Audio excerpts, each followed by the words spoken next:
నమస్కారం జనతా న్యూస్ కు స్వాగతం. ముందుగా ముఖ్యాంశాలు.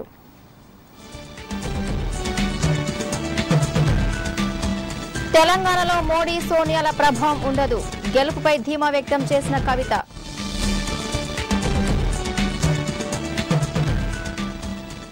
సీమాంధ్ర ఎన్నికల నోటిఫికేషన్ విడుదల, నేటి నుంచి నామినేషన్ల స్వీకరణ.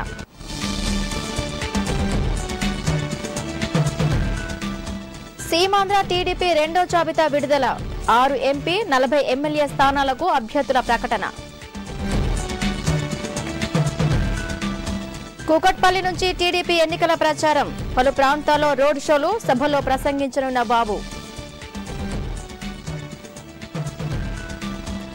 అంబర్పేటలో కిషన్ రెడ్డి ఎన్నికల ప్రచారం, తెలంగాణలో టీడీపీ బీజేపీ కూటమికి పట్టం కట్టాలని పిలుపు.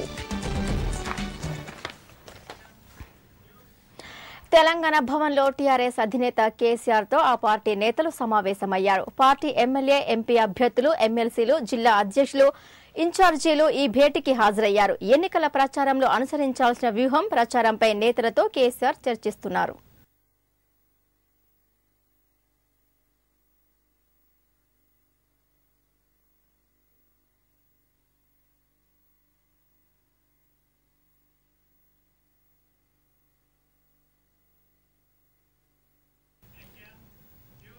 తెలంగాణ ప్రాంతంలో నరేంద్ర మోడీ, సోనియా గాంధీల ప్రభావం ఏమాత్రం ఉండదని నిజామాబాద్ టీఆర్ఎస్ ఎంపీ అభ్యర్థి కవిత అన్నారు.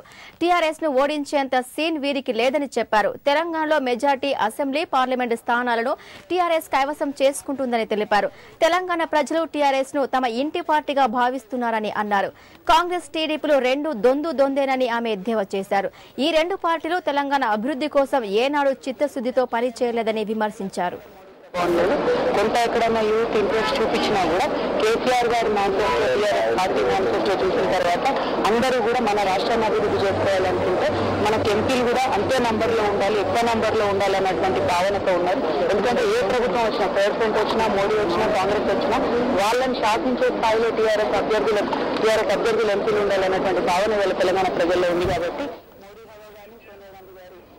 తెలంగాణ బీజేపీ అధ్యక్షుడు కిషన్ రెడ్డి ఎన్నికల ప్రచారాన్ని ప్రారంభించారు. కాచిగూడలోని వినాయక ఆలయంలో పూజలు నిర్వహించి ప్రచారాన్ని ప్రారంభించారు.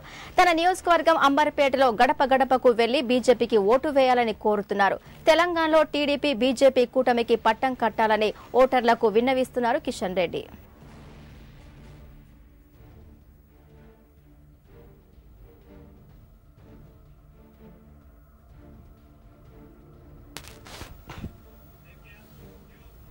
తెలుగుదేశం అధినేత చంద్రబాబు నాయుడు ఈ రోజు నుంచి ఎన్నికల ప్రచారం ప్రారంభించనున్నారు. ఈ మేరకు మల్కాజ్గిరి లోక్సభ పరిధిలో పలు ప్రాంతాల్లో రోడ్ షోల ద్వారా ఆయన ప్రచారం చేస్తారు.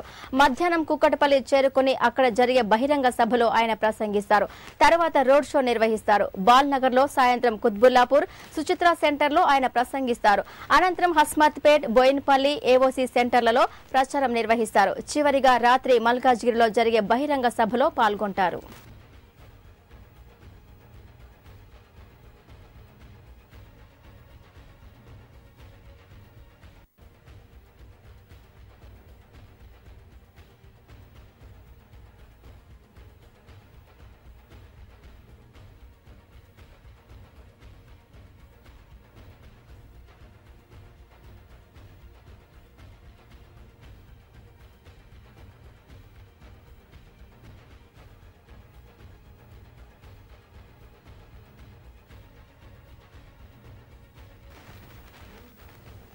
టీడీపీ అధినేత చంద్రబాబు కుమారుడు నారా లోకేష్ ఎన్నికల ప్రచారానికి హైదరాబాద్ నుంచి బయలుదేరారు.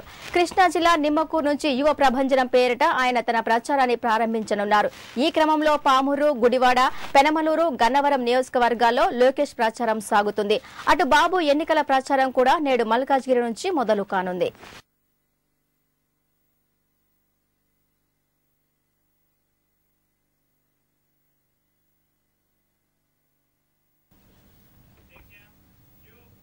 తెలుగుదేశం పార్టీ అధినేత చంద్రబాబు నాయుడు సీమాంధ్ర నుంచి పోటీ చేసే అభ్యర్థుల రెండో జాబితాను విడుదల చేశారు. ఈ జాబితాలో 6 లోక్సభ, 40 శాసనసభ స్థానాలకు అభ్యర్థులను ప్రకటించారు. హిందూపురం అసెంబ్లీ సీటును సినీ హీరో బాలకృష్ణకు కేటాయించినట్లు ప్రచారం జరిగినా ఆయన పేరును ఆ జాబితాలో వెల్లడించలేదు. ఆయా నియోజకవర్గాల్లో పోటీ చేయనున్న అభ్యర్థుల వివరాలు ఓసారి చూద్దాం.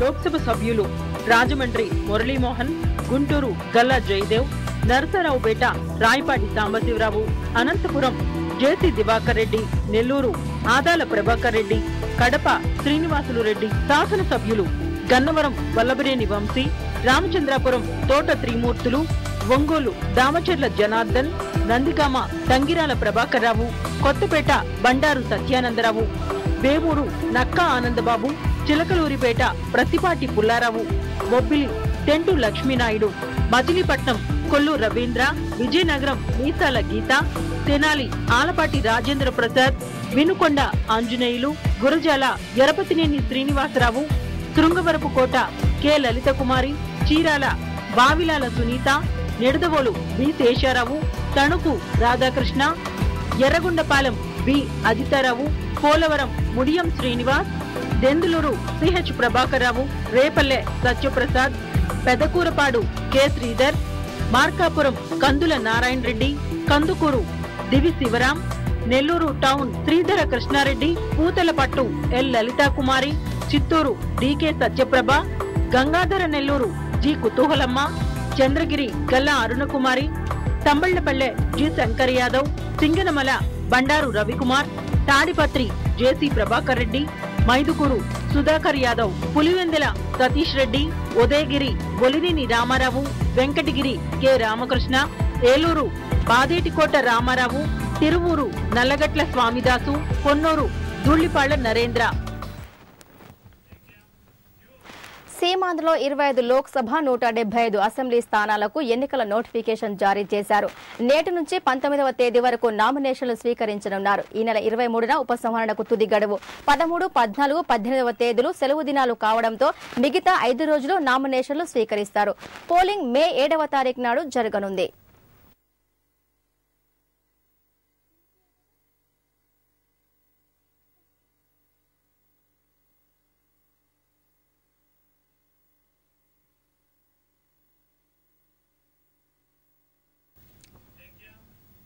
రాష్ట్రంలో బ్యాంకింగ్ వ్యవస్థ చంద్రబాబు జగన్ వల్ల కుప్పకూలిందని జేఎస్పీ నేత తులసిరెడ్డి ఆరోపించారు. రుణమాఫీ చేస్తామని చెప్పడం వల్ల ఎవరూ డబ్బులు తిరిగి చెల్లించట్లేదన్నారు. 1,10,000 కోట్లు ఉన్న రుణాలు ఎలా మాఫీ చేస్తారో చెప్పాలన్నారు. ఈ ఇద్దరు నేతలు ఇష్టం వచ్చిన హామీలు ఇస్తూ రాష్ట్రాన్ని సర్వనాశనం చేశారని ఆయన ఆగ్రహం వ్యక్తం చేశారు. ఇచ్చే హామీలు రాష్ట్రానికి ఎంత చెరుపుదేస్తున్నాయనే దానికి నేను ఈరోజు సోదాహరణంగా వివరించాల్సిన అవసరం ఉంది ప్రజానీకానికి. వీళ్ళిద్దరూ వాళ్ళ రాజకీయ లబ్ధి కోసం మోసపూరితమైన ఆచరణ సాధ్యం కాని హామీల ద్వారా అటు రాష్ట్ర ఆర్థిక వ్యవస్థకు, ఇటు బ్యాంకింగ్ వ్యవస్థకు, డాక్రా సంఘాల వ్యవస్థకు, రైతుల రుణ పరపతి వ్యవస్థకు, మొత్తం అన్ని వ్యవస్థలను కోలుకోలేని విధంగా సర్వనాశనం చేశారు వీళ్ళిద్దరు. హైదరాబాద్ ఉప్పల్ నియోజకవర్గ వైసీపీ ఎమ్మెల్యేగా పద్మారెడ్డి మరియు ఎంపీగా దినేష్ రెడ్డి కుషాయిగూడలో ఆ పార్టీ కార్యకర్తలతో సమావేశమయ్యారు. మాజీ డీజీపీ దినేష్ రెడ్డి కార్యకర్తలతో మాట్లాడుతూ దీర్ఘకాలిక సమస్యలు పరిష్కారానికి తాను కృషి చేస్తానని చెప్పారు.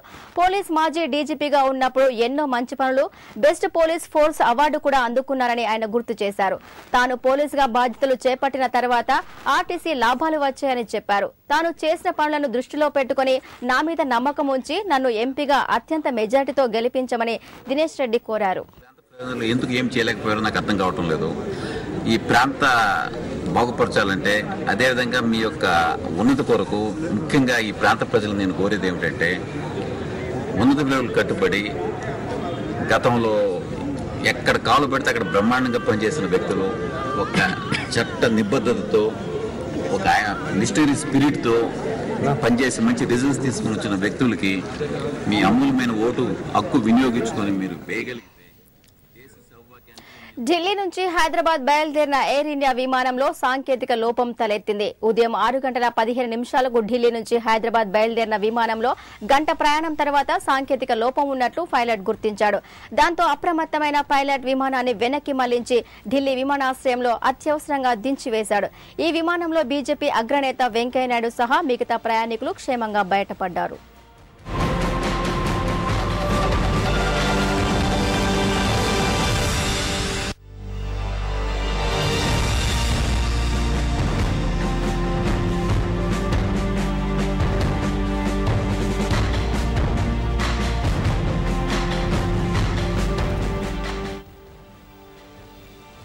టీవీ ఆర్టిస్టు బత్తుల విజయరాణిని ఎట్టకేలకు సీసీఎస్ పోలీసులు అదుపులోకి తీసుకున్నారు. ఈ కేసులో విజయరాణితో పాటు ఆమెకు సహకరించిన 8 మందిని సీసీఎస్ పోలీసులు అరెస్ట్ చేశారు. కానీ విజయరాణి మాత్రం ఎవరిని మోసం చేయలేదని, తానే మోసపోయానని అంటుంది. సహ నటీనటులు కూర్చోబెట్టి విజయరాణిని ప్రశ్నించాలని పోలీసులు భావిస్తున్నారు. ఆమె నుండి 3 ఇళ్లను, కారు, 2 ద్విచక్ర వాహనాలు, నగదును సీజ్ చేశామని డీసీపీ పాలరాజు వెల్లడించారు.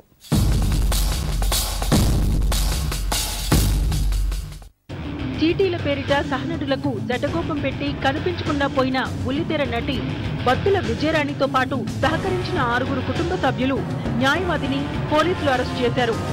ఆమె నుండి 3 ఇళ్లు, కారు, 3 ద్విచక్ర వాహనాలు, నగలు, కొంత నగదును స్వాధీనం చేసుకున్నట్టు డీసీపీ పాలరాజు వెల్లడించారు. చీటీల డబ్బులు 2,20,00,000, ఆమెకు రావాల్సింది 1,20,00,000, ఆమె వడ్డీలు కట్టింది 1,95,00,000. మొత్తం దాదాపుగా రమారవి 4 కోట్ల చిల్లర డబ్బు దీంట్లో ఇన్వాల్వ్ అయ్యింది. ఆల్రెడీ మనం కొంత ప్రాపర్టీని సీజ్ చేయడం జరిగింది. గుడివాడలో 1 ఇల్లు, హైదరాబాద్లో 2 ఇల్లు, 1 కారు, 3 బైక్స్, అలాగే జ్యువెలరీ కూడా కొద్దిగా ఉంది. మనం పోలీస్ కస్టడీలో ఆమెను తీసుకున్న తర్వాత ఆ జ్యువెలరీ కూడా మనం రికవర్ చేయడం జరుగుతుంది.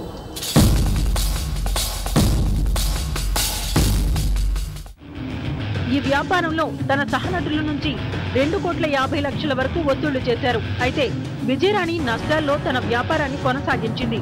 ప్రస్తుతం ఆమెకు మార్కెట్ నుంచి 1,20,00,000 వరకు బకాయిలు రావాల్సింది. ఆర్థిక ఇబ్బందుల నుంచి గట్టెక్కడానికి 1,95,00,000ను 3% నుంచి మొదలుకొని 20% వరకు అధిక వడ్డీలకు అప్పులు తీసుకొచ్చింది. వడ్డీకి డబ్బులిచ్చిన వారి నుంచి ఒత్తిళ్లు అధికమవడంతో విజయరాణి అకస్మాత్తుగా కనిపించకుండా పోయింది. చీటీలు వేసిన వారిలో నటీనటులు 72 మంది, 25 మంది అధిక వడ్డీకి డబ్బులిచ్చిన వారు ఉన్నారని డీసీపీ అన్నారు. అధిక వడ్డీకి డబ్బిచ్చిన వారిపై కూడా చర్యలు తీసుకుంటామని డీసీపీ పాలరాజు అన్నారు. ఈ చిట్టీల క్రమంలో బయట నుంచి అధిక వడ్డీలకు తీసుకొచ్చి ఇవ్వటం, లేదా ఒక చిట్టి డబ్బులు ఇంకో చిట్టికి మార్చడం, అకౌంట్స్ ఏవి మెయింటైన్ చేయకపోవడం, వీటన్నిటి కారణాల వల్ల డెట్ ట్రాప్లోకి వెళ్ళిపోవడం జరిగింది. ఎప్పుడైతే ఈమెకు రావట్లేదు, కట్టాల్సిన సంఖ్య పెరిగిపోయింది. 2,20,00,000 చిట్టి వాళ్ళకి ఇవ్వాలి. ఈమె 1,20,00,000 ఆల్రెడీ, 1,95,00,000 ఆల్రెడీ వడ్డీలు కట్టింది. ఈమెకు రావాల్సిన మార్కెట్లో 1,20,00,000. సో ఈ ప్రజలు తట్టుకోలేక ఆమె వెళ్ళిపోయింది అన్నమాట.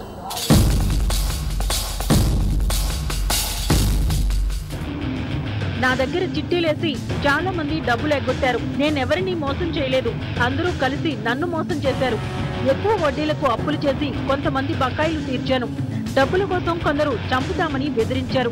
పరువు పోతుందని 10 నుంచి 20 రూపాయల వరకు వడ్డీకి అప్పులు చేశాను.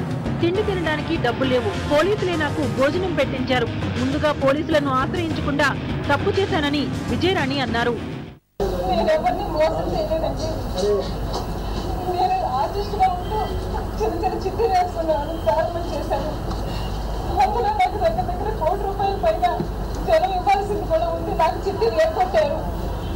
అవన్నీ కట్టుకోవడానికి నేను అక్కడ ఇక్కడ అప్పులు చేసి 10 రూపాయలకి 15 రూపాయలకి 20 రూపాయలకి కూడా తెచ్చి పదవి ఉంటుందని అందరికీ కడుతుంది. నేను అప్పుడు చాలా రోడ్డులు పడ్డానండి.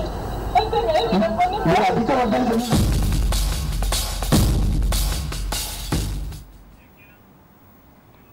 ఇప్పుడు బ్రేక్ తీసుకుందాం.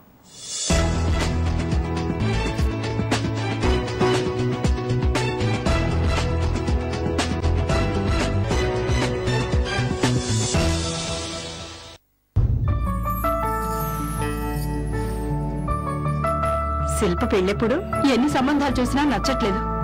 మరెప్పుడు చేసుకుంటుందో? ఏమవుతోంది ఈ క్షణం, మెరిసిన మేను అందం కలిగినదా తక్షణం. మ్యాచెస్ చూడొచ్చు. Manipalli jewellers, General Bazaar, Secunderabad.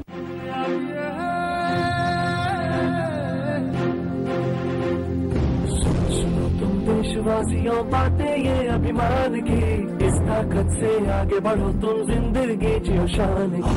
100 साल से हम इस वादे पे कायम, हमने साथ हरदम जम के रखो कदम. हर कोने को बांधा है किसी मजबूत डोर से, अरमानों को पंख मिले हैं कोशिश पूरे जोर से.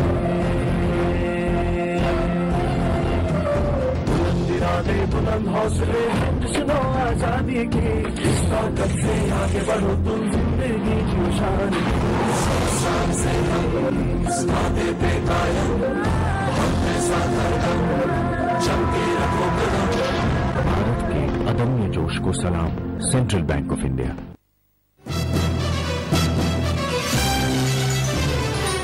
ఈ సంస్థ వారు హైదరాబాద్ కి అతి సమీపంలో భువనగిరి రోడ్లో హైవే రోడ్డుకి పక్కనే ఉన్న అనంతారం విలేజ్ దగ్గర 11 ఎకరాల సువిశాలమైన ప్రాంతంలో 270 ఇండిపెండెంట్ హౌజులతో అద్భుతమైన వెంచర్ ని అభివృద్ధి చేశారు. ఈ వెంచర్ లో 270 ఇళ్లు ఏబిఎన్ 2 మార్గాల్లో ఉన్నాయి. దీంట్లో ఏంటంటే ఇది 1 నెల 15 రోజుల నుంచి 2 నెలల లోపల వెంచర్ ని దాదాపు సక్సెస్ఫుల్ గా కంప్లీట్ చేశాము.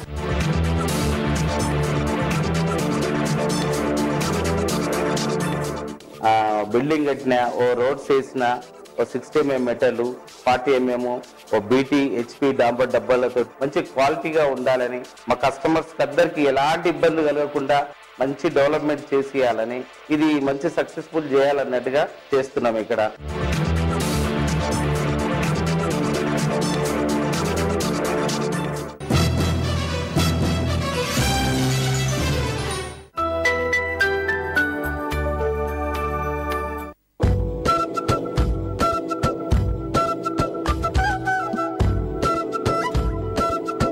ఎలా అనిపిస్తుంది ప్రోగ్రామ్? మీకు ఎలా అనిపించింది? చాలా బాగుంటుందండి. ఓకే, మరి ఇప్పుడు విన్ అయ్యారు కదా, చాలా హ్యాపీగా ఉందండి. మన చుట్టూ ఎన్నో అవకాశాలు, అయినా ప్రయత్నిస్తే అన్నీ విఫలం. ఏది చేయాలనుకున్నా చేతికి అందినట్లే అంది చేజారిపోతుందా? దీనికి కారణం మీ గ్రహస్థితి. మీ గ్రహస్థితి మీకు అనుకూలంగా ఉందో లేదో తెలుసుకోవాలనుకుంటున్నారా? అయితే పవిత్ర పుణ్యక్షేత్రమైన కాశీలో నాగసాధు అఘోరాలతో ధ్యాన తపస్సుతో వాక్సిద్ధి, మంత్రసిద్ధి పొందిన జ్యోతిష్య పండిట్ శ్రీ రాఘవేంద్ర సిద్ధాంతి గారితో ఒకసారి సంప్రదించండి. సమస్యలతో చింతిస్తున్నారా? ఇక చింతించకండి. మీకు ఎటువంటి సమస్య ఉన్నా విద్య, ఉద్యోగ, వ్యాపార, వివాహ, ఎటువంటి సమస్య ఉన్నా సంప్రదించండి. నవగ్రహ శాంతి హోమ పూజ ద్వారా మీ సమస్యకు పరిష్కారం చెప్పగలరు. Sri Raghavendra Jyothishalayam, opposite Birla Mandir museum, Hyderabad. Phone 8864413888. G. Pullareddy Sweets, now at Kondapur. Share your happy moments with pure ghee sweets. గుర్తుంచుకోండి, శుభప్రదమైన పూజ కోసం మంగళకరమైన పూజా సామాగ్రి శ్రీ సాయి పూజా సామాగ్రి. విచ్చేయండి శ్రీ సాయి పూజా సామాగ్రి, సికింద్రాబాద్, కూకట్పల్లి, దిల్సుఖ్ నగర్.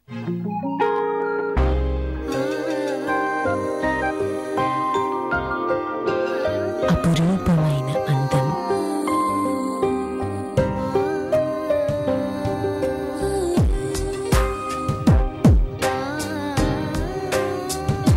అందుకున్న ప్రేమానుబంధం, స్వచ్ఛమైనది వజ్రం, శాశ్వతం నమ్మకం. వజ్రం collections from Manipalli jewellers, General Bazaar, Secunderabad.